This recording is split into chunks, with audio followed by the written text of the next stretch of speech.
आप नहीं है, हम तुम्हारे लिए हलवा पूरी कैसे बनाएं? और ये कहकर तीनों बहन भाई आपस में गले लगकर रोने लगे कि तभी दरवाजे पर एक औरत आई जिसने बहुत सुंदर लाल रंग की साड़ी पहनी हुई थी। सुनो बच्चों, अगर तुम तीनों मुझे वो माता रानी के सामने रखा हुआ श्रृंगार दे दो तो मैं तुम्हारे लिए हलवा पूरी बना दूंगी। क्या सचमुच में तुम हलवा पूरी बना दोगी? लेकिन बनाओगी कैसे? हमारे पास तो कोई सामान है ही नहीं। अरे, सामान की चिंता तुम मत करो, सामान तो मेरे पास है। ये देखो, इस थैले में सब कुछ है। तुम बताओ, वो श्रृंगार मुझे देती हो तो मैं खाना बनाऊं? हाँ हाँ, हम तुमको दे देंगे। चलो, ये तो अच्छी बात है। लाओ फिर, मुझे दे दो और मैं खाना बना देती हूँ। फिर तीनों भाई बहन श्रृंगार उठाकर उस औरत को दे देते हैं।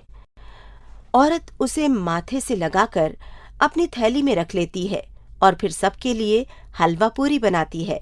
तीनों बच्चे माता रानी को भोग लगाते हैं और उसके बाद वो खाना खाने बैठ जाते हैं कि तभी दोनों बहनें उस औरत से पूछती हैं, तुम कौन हो?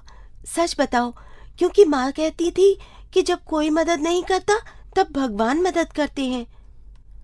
और ये सुनने के बाद माँ दुर्गा अपने रूप में आ जाती हैं। तीनों बच्चे माता रानी को देखकर बहुत खुश होते हैं और उनके गले लग जाते हैं।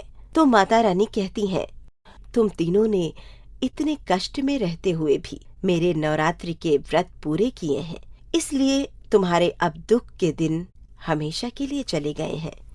मैं तुम्हें ये तांबे का बर्तन दे रही हूँ। जब भी तुम्हें जरूरत हो, बस इस तांबे के बर्तन में हाथ डालकर वो चीज मांग लेना, तुम्हें मिल जाएगी। ये कहकर माता रानी अंतर्ध्यान हो जाती हैं।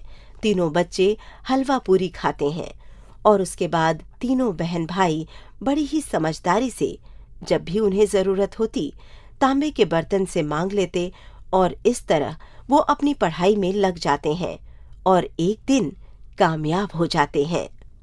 बसंती और रघुनाथ दोनों रात भर बहुत परेशान रहे क्योंकि उनकी बेटी सोनिया ने ठान लिया था कि वो शहर जाकर नौकरी करेगी। लेकिन बसंती और रघुनाथ सोनिया को अकेले नहीं जाने देना चाहते थे। इसी बात पर ही शाम के समय उन तीनों में काफी अच्छी खासी बहस हो गई थी। बेटी सोनिया, जो शहर जाता है कभी गांव वापस नहीं आता। बाबा, तो क्या आप चाहते हैं कि मैं सारी जिंदगी इस गरीबी में निकाल दूं? देखो, इस घर की हालत देखो। जब मैं शहर जाकर पढ़ाई कर सकती हूँ तो नौकरी क्यों नहीं कर सकती? बाबा, सोनिया बेटा, हमने तुम्हें शहर इसलिए पढ़ाया ताकि तुम आज के जमाने के साथ मिलकर चल सको। लेकिन बेटा, नौकरी? मैं तो सोच रही थी कि तेरी अच्छे घर में शादी कर देते हैं। नहीं, मुझे कोई शादी वादी नहीं करनी है। मैं कल सुबह की बस पकड़कर शहर चली जाऊंगी और मुझे समझाने का कोई फायदा नहीं है। ये मेरा आखिरी फैसला है। सुबह सवेरे ही सोनिया तैयार होकर खड़ी थी। एक बार और सोच ले बेटा सोनिया, शहर में नौकरी इतनी आसानी से नहीं मिलती है। आप उसकी चिंता बिल्कुल भी मत करो। मेरी कॉलेज की सहेली है ना, उसने कहीं पर नौकरी की बात की हुई है। दोनों पति पत्नी कुछ नहीं कर पाए। सोनिया उन दोनों को वहां छोड़कर शहर चली गई। रघुनाथ और बसंती दोनों बेहद गरीब थे। रघुनाथ गांव के जमींदार के खेतों में काम किया करता था। जैसे तैसे करके उसने अपनी बेटी को पढ़ाया लिखाया था। रघुनाथ की इच्छा थी कि वो अपनी बेटी की शादी किसी पढ़े लिखे नौकरी पेशा लड़के से करेगा, लेकिन इसके विपरीत सोनिया के सपने बहुत बड़े बड़े थे। वो शहर जाकर नौकरी करना चाहती थी। वो गरीबों जैसी जिंदगी नहीं जीना चाहती थी। बसंती और रघुनाथ माँ दुर्गा को बहुत मानते थे। वो सुबह सवेरे स्नान आदि करके माँ दुर्गा की पूजा अर्चना किया करते थे। सोनिया के चले जाने के बाद, क्या हुआ? तुम इस तरह क्यों बैठे हो? तबीयत तो ठीक है ना? कुछ समझ में नहीं आ रहा, तबीयत खराब है या मेरा मन उदास है। चल, मैं काम पर जा रहा हूँ और तू अपना ध्यान रखियो। सोनिया के चले जाने के बाद घर कितना खाली खाली लग रहा है। बस माँ दुर्गा उस पर कृपा करे, उसे नौकरी मिल जाए। हाँ, उसे नौकरी मिल जाए। वो हमारे जैसा गरीब नहीं रहना चाहती थी, इसलिए हमें छोड़कर चली गई। कैसी बातें कर रहे हो जी? छोड़कर थोड़ी ही गई है, शहर में नौकरी करने गई है। तुम तो उसकी माँ हो, क्या नहीं जानती थी तुम्हारी सोनिया के सपने कितने बड़े बड़े? देख लेना, वो वापस नहीं आएगी। दुखी मन से रघुनाथ काम पर चला जाता है और वहां जाकर पता चलता है कि जमींदार ने अपना घर और खेत सब दूसरे जमींदार को बेच दिया है और हमेशा हमेशा के लिए अपने बेटे के पास विलायत चला गया है। दूसरा जमींदार बहुत ही बुरा इंसान था। भाई क्या नाम है तुम्हारा? रघुनाथ है साहब। ठीक है, इधर आओ। देखो, इस जमीन पर यहाँ से वहां तक मुझे गेहूं की फसल लगानी है, इसलिए जमीन को जोतकर तैयार करो और ये काम 2 घंटे के अंदर खत्म हो जाना चाहिए, क्योंकि उसके बाद मुझे बहुत सारे काम हैं। 2 घंटे का मतलब 2 घंटे। लेकिन मालिक, ये कैसे संभव है? इतना बड़ा खेत 2 घंटे में जुत ही नहीं सकता। जमींदार को रघुनाथ के ऊपर गुस्सा आता है। वो रघुनाथ को जोरदार थप्पड़ मारता है, जिसके कारण रघुनाथ नीचे गिर जाता है और उसके माथे पर चोट लग जाती है। तू मुझे सिखाएगा कि खेती बाड़ी कैसे की जाती है और कितना समय लगेगा? मैंने कहा ना, 2 घंटे में ये सब कुछ तैयार होना चाहिए। ये कहकर वो वहां से चला जाता है।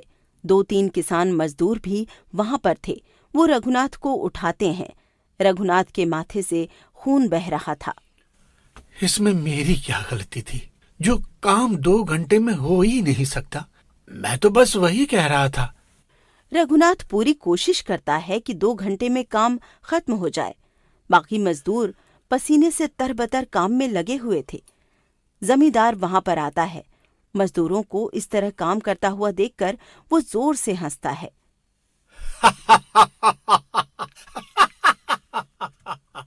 बगैर लात घूसा खाए तुम लोग काम ही नहीं कर सकते।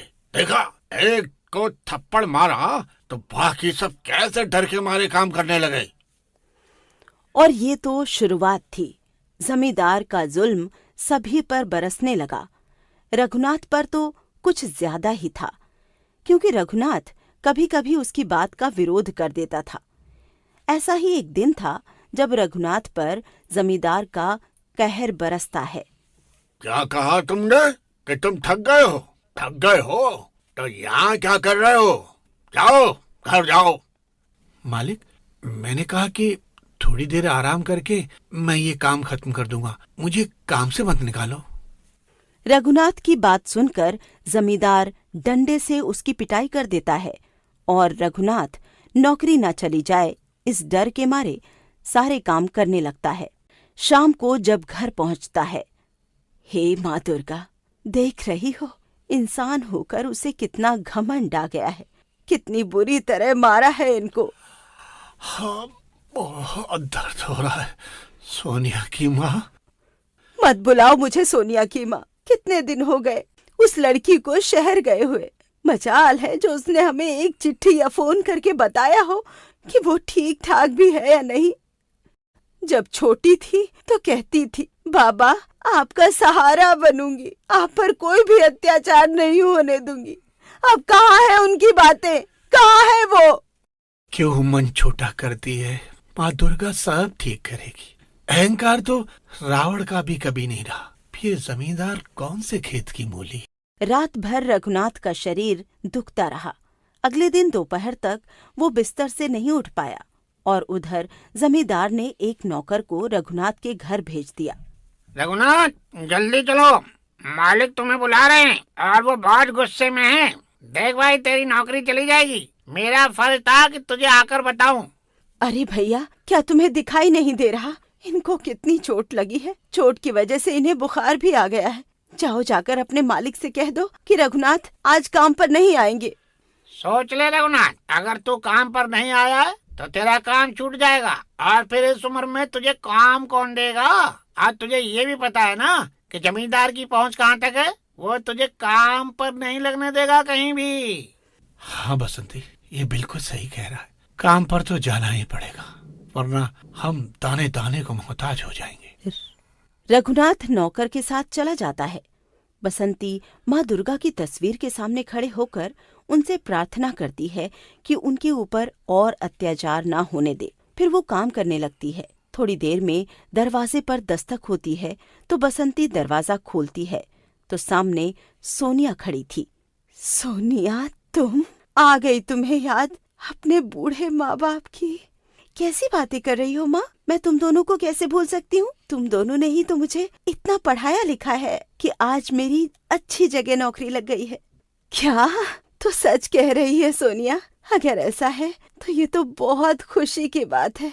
माँ, बाबा कहाँ है? सोनिया की बात सुनकर बसंती फूट फूट कर रोने लगती है और उसे सारी बात बता देती है, जिसे सुनकर सोनिया को बहुत गुस्सा आता है और वो सीधा पुलिस स्टेशन पहुंच जाती है। वहां पर वो जमींदार के खिलाफ रिपोर्ट कर देती है। पुलिस जमींदार से बात करने के लिए जाती है तो सब देखते हैं कि जमींदार सभी किसान मजदूरों की बड़ी बेरहमी से पिटाई कर रहा है।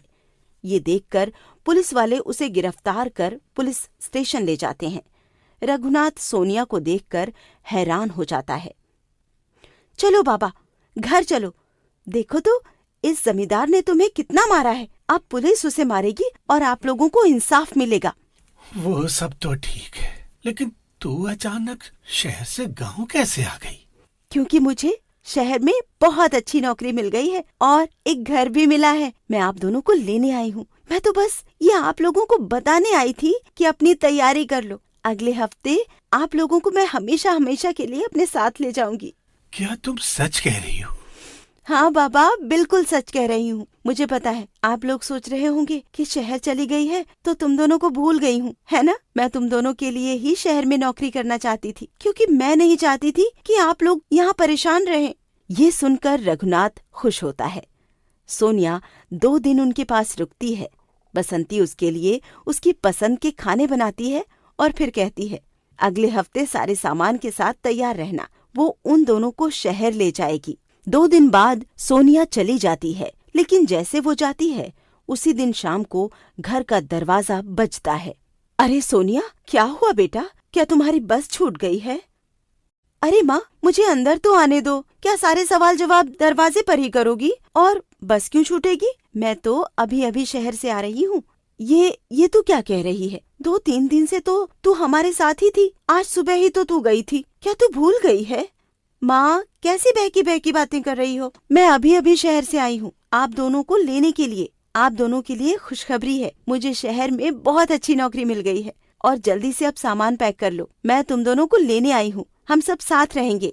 सोनिया की बात सुनकर बसंती और रघुनाथ हैरान थे। एक दूसरे की तरफ वो देख रहे थे। उन्हें समझ नहीं आ रहा था कि 2-3 दिन जो लड़की उनके पास थी वो कौन थी भला। तभी वो दोनों माँ दुर्गा की तस्वीर की तरफ देखते हैं और उन्हें समझ में आ जाता है कि माँ दुर्गा ही बेटी बनकर आई और उन्हें जमींदार के जुल्मों से बचा लिया। माँ, बाबा, क्या हो गया है आप दोनों को? कहाँ खो गए हो? आपकी बेटी इतने दिनों बाद शहर से आई है। मेरे गले नहीं लगेंगे? और हाँ माँ, सारा सामान पैक कर लो। जो जरूरत का है मैं तुम दोनों को शहर लेकर जाऊंगी। मैं तुम्हारी बेटी नहीं, बेटा हूँ, जानती हूँ। अगर मैं उस दिन जिद करके न जाती तो तुम लोग मुझे कुछ नहीं करने देते। पर मैं आप दोनों की कसम खाकर कहती हूँ, मुझे आप दोनों की बहुत परवाह है। अब मेरी नौकरी लग गई है। अब बस मेरे साथ चलो। रघुनाथ और बसंती दोनों ही सोनिया की बात सुनकर उसे गले लगा लेते हैं। उनके बीच सारे गिले शिकवे दूर हो जाते हैं। उधर रघुनाथ और बसंती दोनों जानते थे कि उनकी मदद करने वाली और कोई नहीं, उनकी माँ दुर्गा थी, जो उनकी बेटी का रूप धरकर उनके पास आई थी। 2-3 दिन के बाद ही सोनिया अपने माँ बाप को अपने साथ हमेशा हमेशा के लिए ले जाती है। अब उन लोगों के सारे कष्ट दूर हो चुके थे माँ दुर्गा की कृपा से। अब वो अपनी बेटी के साथ खुशी खुशी रहते थे।